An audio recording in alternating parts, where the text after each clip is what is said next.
نوويه. انتوا فاهمين يا جماعه يعني ايه غواصه نوويه؟ انا عمري ما شفت في مصر غواصه عموما، فيلم فيه غواصه عشان اشوف غواصه نوويه. والفيلم هيكون فيه طيارات حربيه وطيارات زي طيارات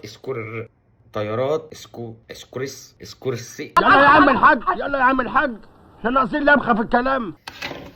طيارات اسمها طيارات سكورسيكي تقريبا او حاجه كده، انا شفتها عموما على جوجل، يعني انت ممكن تخش تشوفها هتلاقيها موجوده. الطيارات دي هتكون موجوده في الفيلم، الغواصه هتكون موجوده في الفيلم، فواضح يا جماعه ان الانتاج هيكون ضخم جدا جدا، ودي حاجه بصراحه عجباني جدا في الفيلم ومشوقاني جدا ان انا مش اشوف الفيلم، اشوف الاعلان بتاعه. انا فعليا بحترم كريم جدا ومتاكد ان كريم طالما وافق على العمل ده فالعمل ده هيكون حاجه محترمه جدا.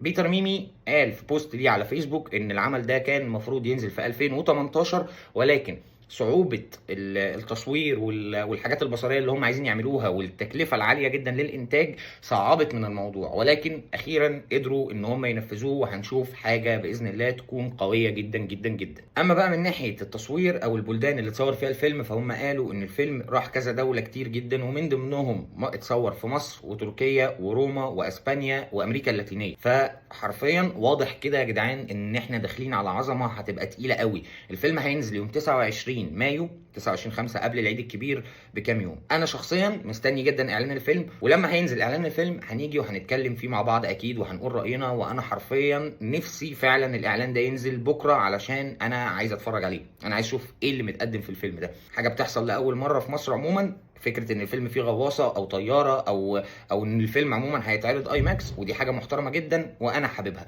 متحمس جدا للفيلم، مستني اشوف الاعلان بتاعه، وبالتاكيد اول ما الفيلم ينزل هدخله وهتفرج عليه وهنيجي نتكلم عنه. لحد هنا يبقى اتكلمنا عن فيلم المشروع اكس، وان شاء الله اشوفكم الحلقه اللي جايه. سلام.